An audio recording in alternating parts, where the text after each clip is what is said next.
Hello and welcome back, guys. Today is going to be part 3 on how to build your own quadcopter series. Now in this video we are going to talk about which quad you should build and how should you build it. So now, there are many quadcopters that you can build. You can have racing quadcopters, you can have quadcopters that can lift some weight, you can have quadcopters that can do both, you can have quadcopters only meant for FPV. Well, it's basically on your choice, and now I think is the time to start thinking on what exactly you want to build and not go on the parts. So now, the first of all, when you guys want to think about is what kind of frame do you want? So now, this frame is pretty big. So now the first thing you've got to talk about when you need to know which kind of quad you want to build is the size. So this is a pretty big frame. So now, do you want a small frame, a medium, or a big one? So I think this is a medium one, because there are huge frames that are bigger than this. So you got to check how much actual physical space do you want on the quad and how much space do you want on this. So now that should be the first thing, because like for me and for many people, like storage will be a problem. So you might want to check on how much space are you going to leave for the quad. Are you okay to give a lot of space for performance, or are you going to give a bit of space, clump it up in together and lose on some battery life or performance? So that's what you got to start thinking about. Are you okay with having a big quad and getting all the features like 20-minute battery life, and then a lot of weightlifting and all of that? Or do you want something small and compact just for having some fun and putting an FPV on, and you don't really mind of that 10-minute battery flight time? So well, that's what you got to think about. Now guys, unless and until you are doing really heavy stuff, I would not recommend to go for the bigger ones than this, because they're really huge and they take up a lot of space and also a lot of power to run them. So unless you're doing something that has to be done with a camera, then I don't think you need to go for that.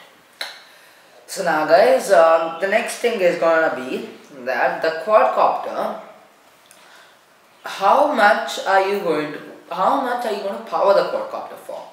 And now this is going to again depend on what kind of quadcopter you're building. So that should always be your first priority.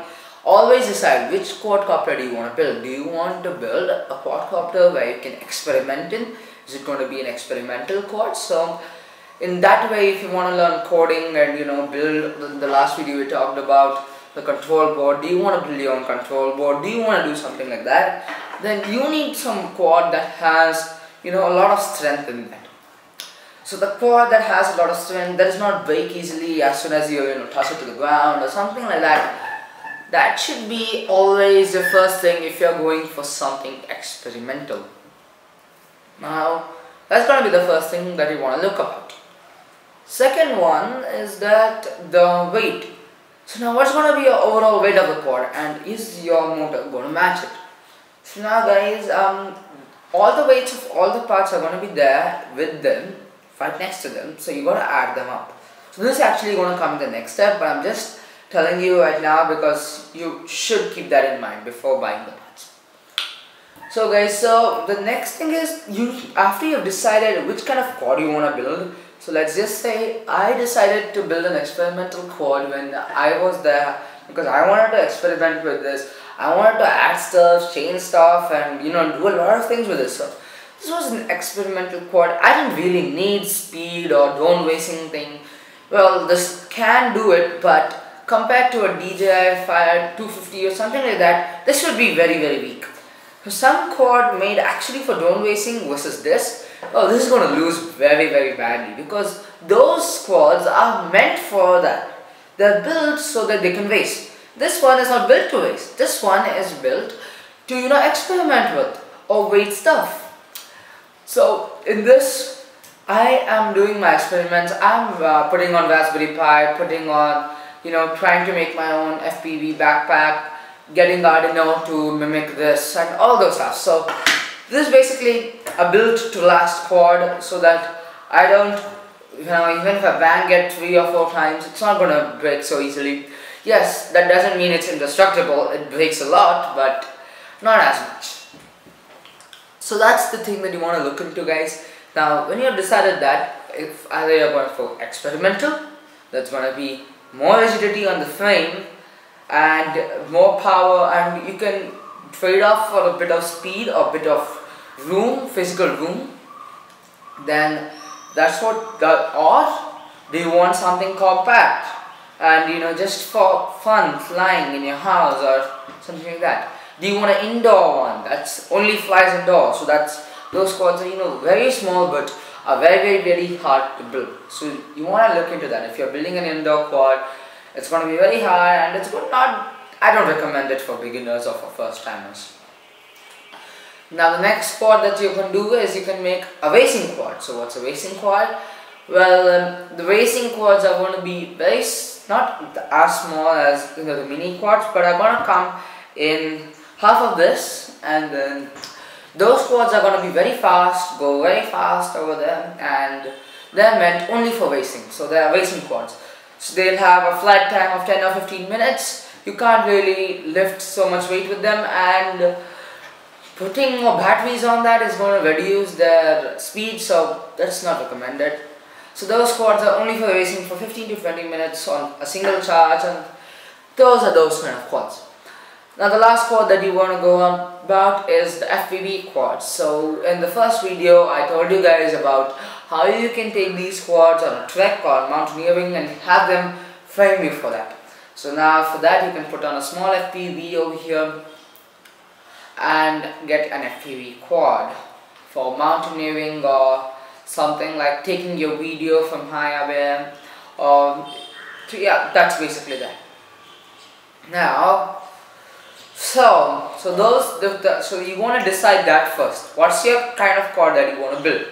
After that, you need to come in to how much real estate you're going to give, that I already talked about in the starting. And then the last thing is going to come on that, how much money do you want to spend? So yes guys, you gotta have a budget of the quad. So you can't just continue buying stuff, 10,000, 20,000, let's go buy. Now, you gotta stop and say, this is gonna be my highest point. Obviously, give us a little bit space for give or take. Don't just say that if I'm only gonna spend 10,000 rupees, that's $150 by the way, 10,000 rupees, and then I'm only gonna spend that. Give or take. Spend like $25 give or take, or $50 give or take. Keep something like that so that you can give or take on this quad and not actually end up on that perfect thing. And now the last thing I want to say is, costly always doesn't mean better. So guys, just don't go over there because you have a lot of money and have a high budget. Just go onto Amazon, check on highest first, and then go and buy the best thing out there. No, that's not gonna work. Buy the thing that actually suits for you and do some bit of tinkering and just do it. And then in the next video we're going to talk more about this, but I just want to give you a small thing that not everything works with everything. So guys, don't expect to have small fans or propellers on this, having high motors and all. That's not going to work. You got to make everything go with each other, because that's the thing that how it actually works. So guys, that's it for this video. So I hope by the end of this video or by the next video you actually decide what kind of quad you want to build, and don't go buy the parts before you can know which quad you want to build. Go check on some designs over there and then fix your mind on one thing, that okay, I'm going to build an experimental quad, or I'm going to build a drone racing quad, and I don't care about the flight time or something like that.